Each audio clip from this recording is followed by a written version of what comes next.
everyone, welcome to my live Skittles Music and Crime, or Skittles Crime and Music. Today we're going to be talking about Eric Smith. He was convicted of a monstrous act. Eric Smith has served 28 years for the unaliving of 4-year-old Derek Roby in 1993. There are clearly people who make choices which reflect pure evil. The events of that morning, August the 2nd, 1993, at some point during the midday, they learnt that their child was missing in the village of Savona, and consequently a search for Derek began late in the afternoon. The body of Derek Roby was found. It was a brutal unaliving. The mother's instinct was to believe the unaliver was some adult, evil person. Eric Smith was sentenced to 9 years to life in prison. First time before the parole board denied. They knew the first one was coming, but then after that they got to do this every 2 years. For them, every 2 years must have felt like every 10 minutes. Second time for the panel denied. 2006 parole denied. 2008 parole denied. 2010 parole denied. 2012 denied. 2014, 2016, 2018 denied. Denied. Parole granted October 2021. Eric Smith, who gained national attention almost 3 decades ago for unaliving a 4-year-old, has been set free in Savona. There's one small grocery store on the main street. After being locked up for 28 years, Eric Smith, who at age 13 unalived a child, is now free. So I'm just going to play some videos for you guys. Hold on.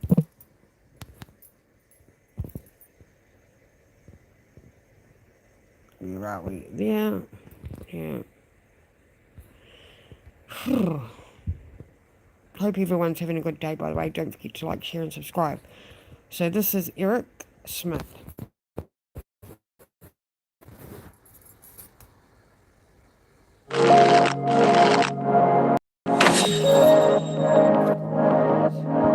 Be eligible for parole beginning in 2002. Decide that, well, now he's done his time and we're going to let him go.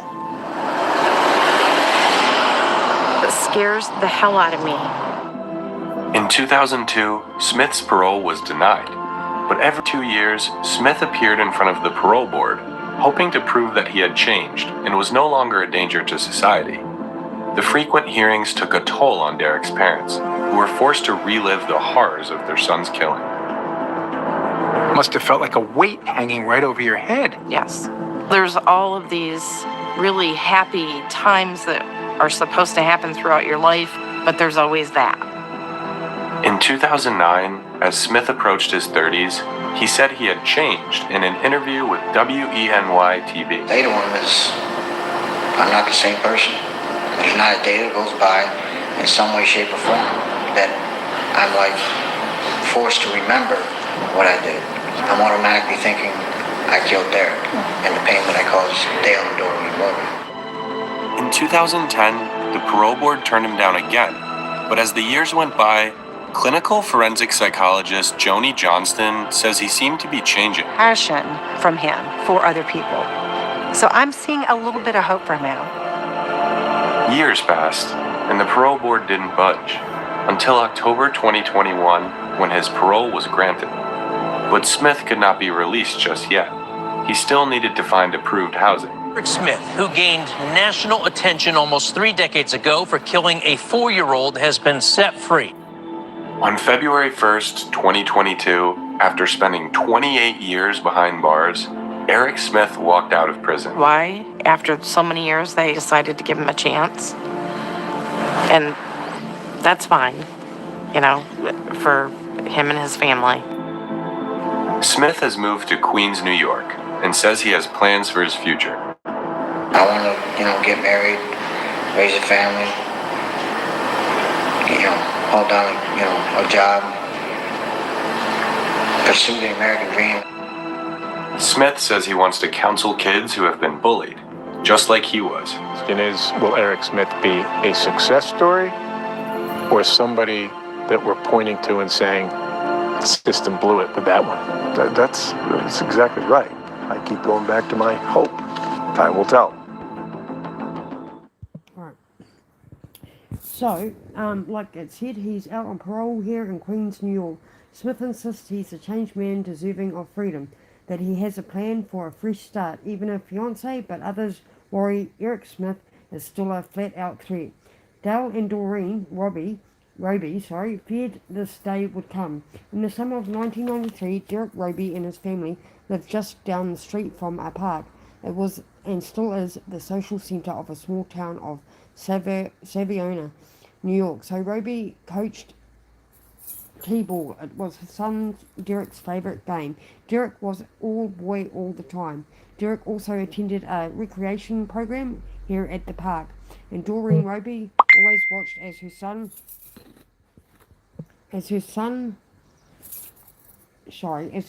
made the short trip. But one August morning, Derek's baby brother was crying and Doreen Roby had her hands full. Derek was nearly and knew the route very well, so Doreen Roby allowed him to walk by himself.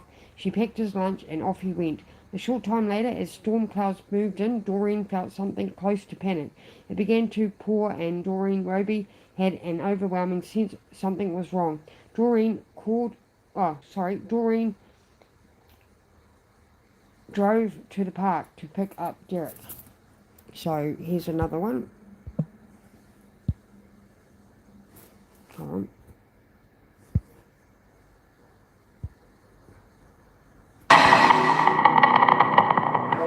Neighbors watched in disbelief as their quiet street was turned into a crime scene.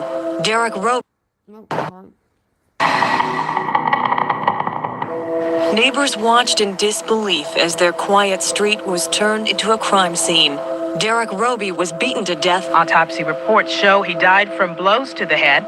State and local investigators have no suspects. Please, if you see me anywhere, please come up to me. I want to be your friend. I need friends now. Worst day of my life. It's not natural to bury your child, right? A parent is supposed to go before a child. Wow, it's terrible murder like this. Everyone was saying, let's go find the drifter, whoever this adult is. And then, boom, you see this little freckle-faced, red-haired kid with glasses. That's the monster that did it? It can't be. 13-year-old Eric Smith was arraigned in village court this morning. A murder case that has left a small New York State community in shock. The only thing more shocking than the crime was the identity of the killer. I knew I had a problem with anger. I knew I do. I might be, just happy-go-lucky now, and someone get. Let me explain something to you. When I got angry, when I was at your age, the best thing to do was I grabbed the bag in our barn and I just started beating on it. Eric went out and beat the crap out of a tree. But then he came back in and his hands were all bloody. That's not right. All rise. Foreman, please stand.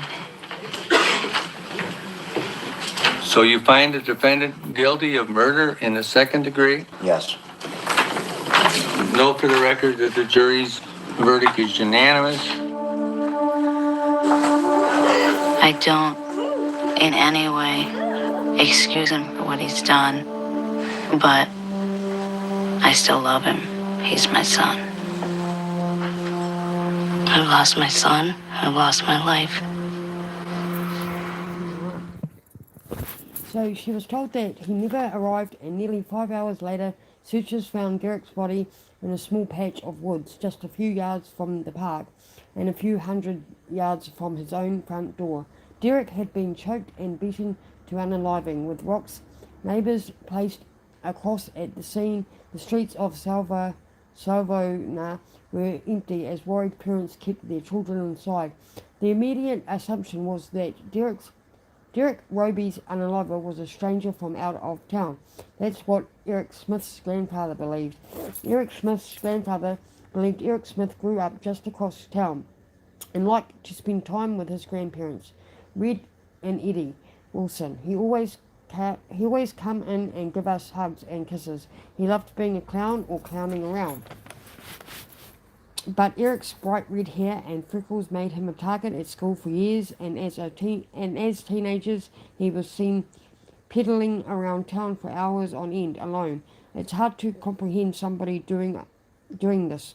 On August the 2nd, 1993, the body of Derek Roby was found in a small patch of wood midway between the park where he was headed and his home. He chose to end Derek Roby's life. Prosecutor John Tunning vividly remembers the crime scene and the brutality of the unaliving. Charles Wood was lead investigator. The evidence showed that Derek was lured from the sidewalk and strangled. The unaliver's identity was then still unknown. Lastly, the unaliver arranged Derek's body.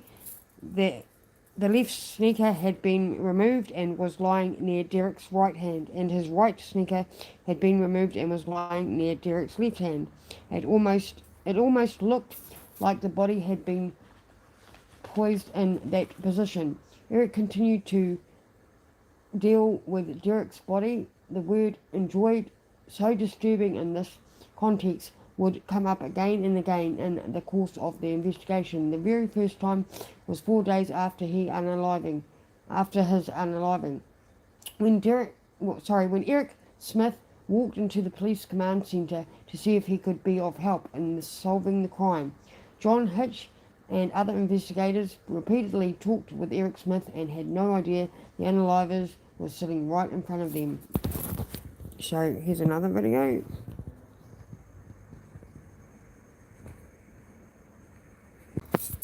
With One Choice Life Insurance, your little munchkin will be protected. I'm just like them.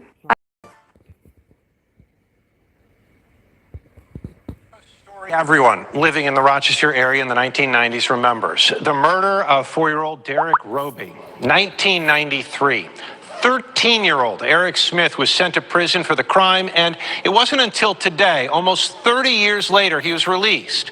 He walked out of the Woodburn Correctional Facility in Sullivan County, a free man, set to live in Queens County on parole. Christian Garzone dove into our archives tonight to bring us back to the tragedy that gripped an entire region and country. Christian. Well, Adam, we're told Smith will stay with his mother and will then get an apartment or a house with his fiancée somewhere downstate in Queens County. We're told that's a sigh of relief to residents in Steuben County. The DA there says this is tough to stomach and is tonight thinking of Derek Roby's family. Eric Smith said during his parole board hearing last year that Derek Roby did not deserve the violence visited upon him, with Smith adding he had unresolved anger issues and lashed out. The murder happened near a summer camp in Steuben County in 1993. There, Smith saw 4-year-old Derek Roby walking alone. He lured the boy into the woods, strangling him, then beating him over the head with a rock. He also sexually abused him. Roby's body was found later that day. The district attorney in Steuben County, Brooks Baker, today said Smith being set free is tough for many to stomach. It's a tough day for any of us here in Steuben County law enforcement, particularly those of us who were around when this happened. The Buffalo News reported during the trial that Eric's mother, Tammy Smith, felt her son knew something about Derek Roby's murder. Eric suddenly told Tammy he committed the crime. Tammy said she lost control, asking him why he did it. Eric just said, I don't know, crying. Part of the defense of the trial was that Tammy took combined medicines while pregnant with Eric. The drug mixture, they said, caused Eric to have uncontrollable fits of rage later in life. The jury rejected that defense, as well as the stories of Eric being abused as a youngster. Smith was convicted of murder and spent almost 28 years behind bars. Smith told the parole board last year he hopes one day Derek Roby's family can forgive him. The only thing that I can think of is just the concern for the Roby family. Obviously, they lost a 4-year-old child so long ago. They were the limited contact I had with them. They were great people, and this is just one more re-victimization. Now, Smith will be on parole under the conditions he cannot leave New York State without permission and has agreed to constant monitoring and check-ins with his parole officer. Adam, back to you. All right, Christian, thank you. Eric Smith's parole had been denied 10 consecutive times until it was granted in October. The delay in his release was due to not having an approved address. Also new tonight, a man behind a... So, as I said before, they didn't know that there was an unaliver sitting right in front of them. At first, Eric denied seeing Derek Roby, but then he abruptly changed the story. Investigators pushed Eric to pinpoint where he last saw Derek. Eric asked to take a break, and his father brought him a glass of Kool-Aid. The next day, investigators asked Eric to set his bike and show them where he was when he saw Derek Roby. That it quickly became obvious that Eric could not have seen all that he described from the distance he claimed to be. Red Wilson, Eric's grandfather, said the family knew Eric was hiding something. 5 days after he was unalived, Derek Roby was buried in his baseball uniform. Just 2 days later, his unaliver confessed. Family members sat Eric down and begged him to tell what he knew. The truth was more terrible than they imagined. A year after Eric's confession, the question remains, what could possibly compel this child to unalive another? A stricken community is looking at this courtroom for an answer. Will the trial of Eric Smith put an end to the mystery that began on August the 2nd, 1993? The last day of Derek Roby's short life, the trial of the Peoples versus Eric Smith is underway in New York State. Unaliving is the one crime for which a 13-year-old can be tried as an adult. Caught at the heart of this trial, the haunting question, why did Eric unalive? Defense attorney Kevin Bradley says there was no choice. Eric Smith suffers from a very serious mental disease. Eric analysed the situation and chose to do it. To help him with his case, Tony will be calling on Derek's parents, Dale and Doreen Roby, but bring Derek into the courtroom is not going to be easy. The judge agrees and Doreen is not permitted to say much at all about Derek. It's time for the defence to present its case. Bradley begins by calling on two people who know more about Eric than anyone else, his mother, Tammy Smith, and his stepfather, Ted Smith.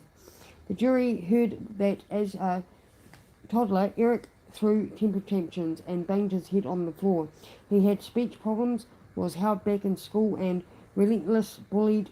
Defence psychiatrist Dr. Stephen Herman diagnosed Eric with intermittent explosive disorder, uncontrollable rage, and expert for the prosecution disagreed with Dr. Herman's diagnosis. Specialists from both sides subjected Eric to extensive medical testing. They examined brain function, hormone levels, and found nothing to explain his violent behaviour.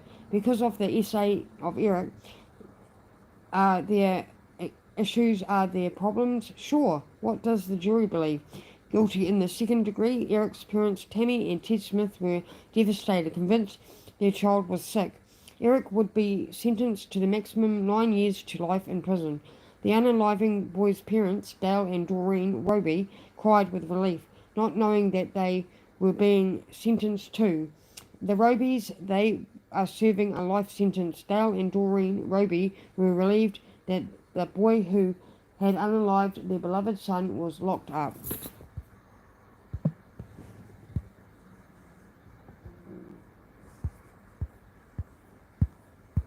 So I'll see if what else I can find here about this man. Okay, let's go back to the start. Okay, so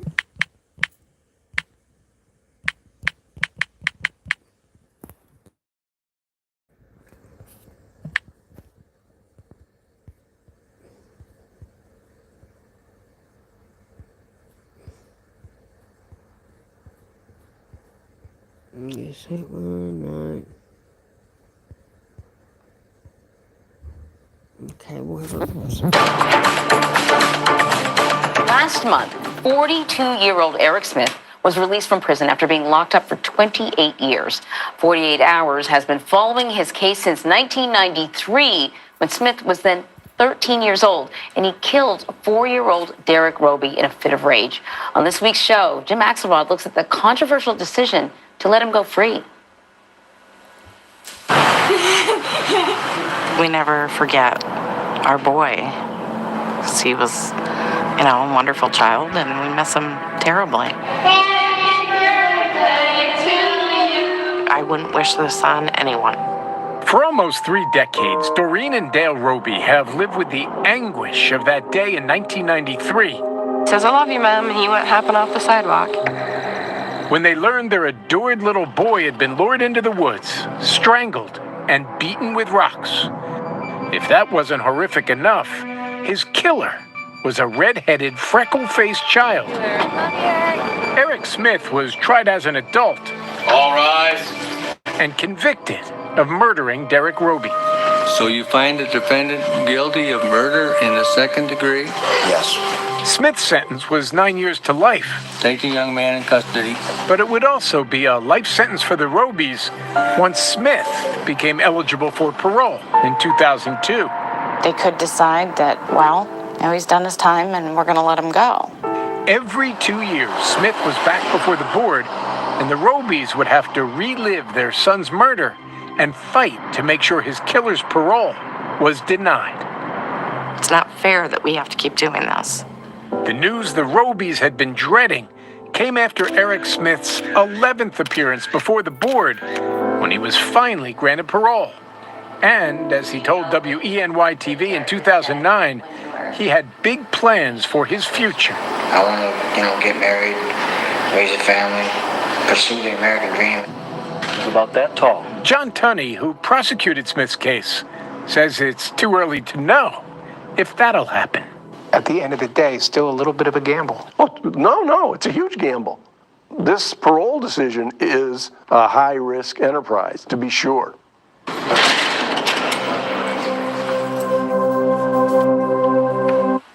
And Jim joins us now in the studio. Jim, we were saying how, we remember this story, as do millions of Americans. Now that Eric Smith is released, where is he living? That's the first question. Well, he's in Queens, New York, about 200 miles from Savona. He had wanted, actually, to go back to Savona, live with his mother. The community was like, no way. We're not having it. Can you imagine if you are the Robys and you're in the one store in town, grocery store, and look who's behind you in line. So the parole board agreed with the community's protest, very vocal sense of not happening. So he's in Queens. Do we know anything more about his plans now? Well, the whole point of the parole process when he was finally granted parole was, hey, look, I'm a changed guy. I'm a changed man. He says that he wants to go to college and counsel other bullied children. He even says he has a fiance, somebody who wrote him talking about criminal justice, who that relationship continued. So he says, I'm a changed man and I want to help. But again, as John Tunney just said, and as we get into tomorrow night on 48 Hours, that's the question that underpins. Okay. So, we're up to the harsh reality was that Derek's unaliver would one day be eligible for release.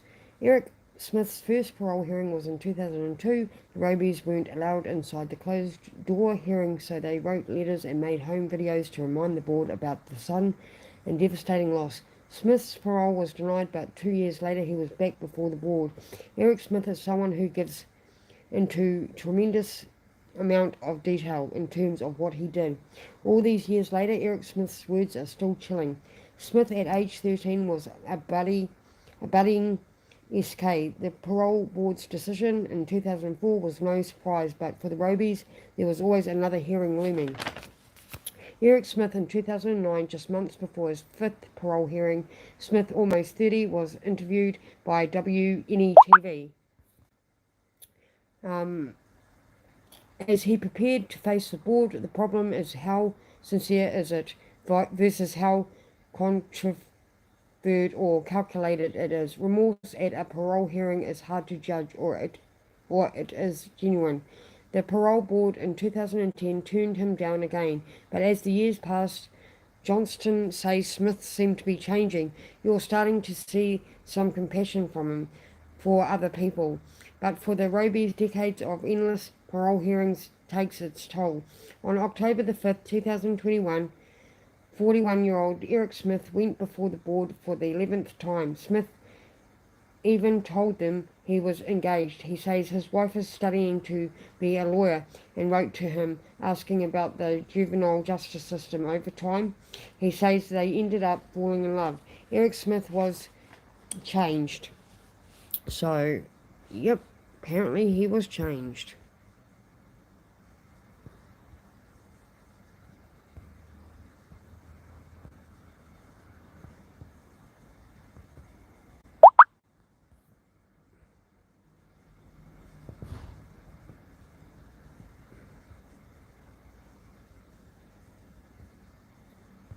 So we'll just The state has released the transcript of Eric Smith's parole.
Sorry about that, guys. I had a bloody phone call when I was in the middle of that. Sorry about that. So now, where are we? We were looking at Eric Smith, weren't we? See if I've got any, what do you call it, interviews or something. Oh, here we go. Here's something. As a teenager, Smith was. They both lived, and he was denied. 2 on your side's Dave McKinley reports the transcript reveals why this time was different. Scared what might happen? It was shocking because the defendant was just 13. His victim, only 4.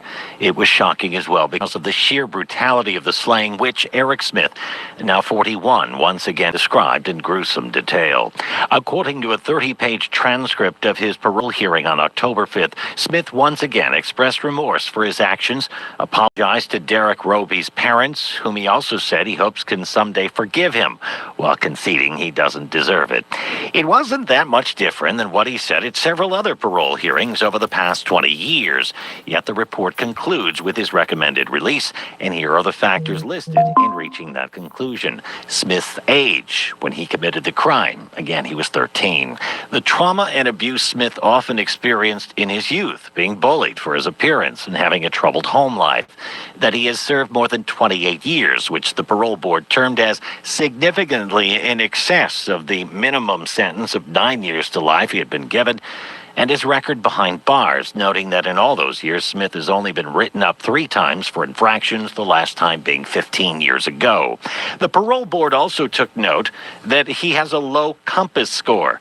COMPAS is an acronym for a computerized case management tool. It's software that uses an algorithm to assess the potential of recidivism among those up for parole.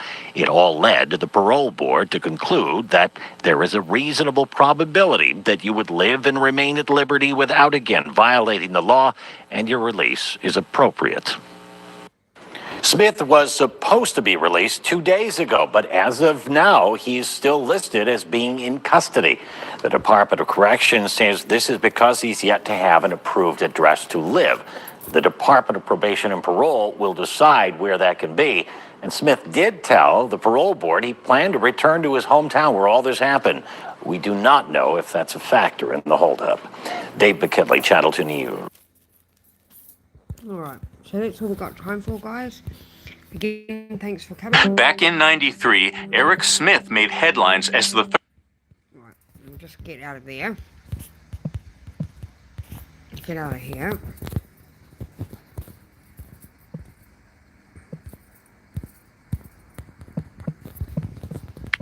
Get right out.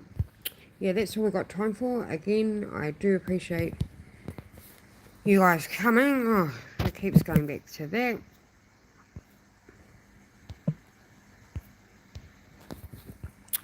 Please like, share, and subscribe. And don't forget to come back and watch me. I'll have another couple of days. Thanks again.